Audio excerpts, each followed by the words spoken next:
The following is a true story of a legend surrounding a very bizarre disappearance with mysterious circumstances. It centers around Angikuni Lake in Nunavut, Canada. If you're interested to learn more about the story, it is popular on the internet and will be fully explained in the following paragraphs. What really happened is left to your interpretation. We live in a very modern and rational thinking world. When you think about it, there isn't much room left for religion or ghost stories anymore. Everything has a logical or scientific explanation. There's a reason why things go bump in the night. It makes sense how the universe was created. There are no discrepancies with pure common sense. Anything can be explained. Almost anything. Because when you think about it even more, there are always some things that no science, no religion, no logic, nothing could explain. They're anomalies, things that no one can come to conclusions about, that we can only let our imaginations and theories run wild on. Angikuni Lake is an ordinary lake in Nunavut, Canada. If your geography skills are proficient, you'd know that Nunavut is a fairly uneventful place. Southern Canada is where all the life is, the culture, the cities. Once you get farther north, there's dense wilderness, towering mountains, and rare animals. And then there's Nunavut, even farther north than that. To put it bluntly, it's just there. There's nothing to see, just tundra and ice as far as your vision can permit, along with Arctic islands long forgotten on maps and by the people who studied them. It's one of the last places on Earth left untouched by man. Its capital is Iqaluit, a sleepy city on one such island. One thing about Nunavut is that, since very few people live so far north, it's covered in lakes. I encourage you to look at a satellite map.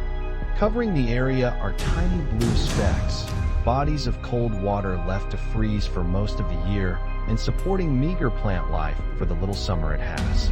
Angikuni Lake is one such place. Joe LaBelle was a fur trapper in 1930. Fur trapping is not intensively physical work, but it can quickly get exhausting when one is subject to the unbearable cold of the region. LaBelle was freezing and needed a place to stay. Fortunately, he was near Angikuni Lake, the setting of what a newsman had, in that same year, reported a small village of tribesmen.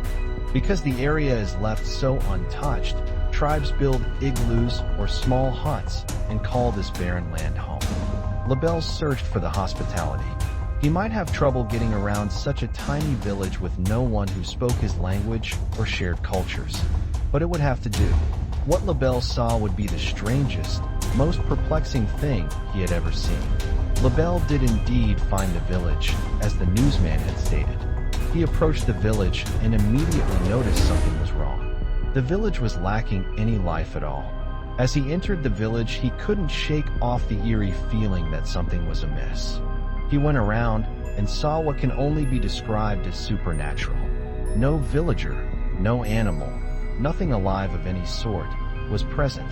All the houses were untouched, left in the condition they had always been. Needles still pinned to their cloths, stew still boiling in its pot. Precious items just sat in their places, unmoved. Items lay scattered around, and the fur coats, something villagers could not survive without, simply hung in their place.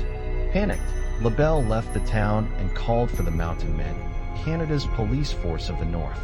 The Mountain Men arrived and saw exactly what LaBelle did. Buildings, items, untouched. They lay strewn around houses and the village.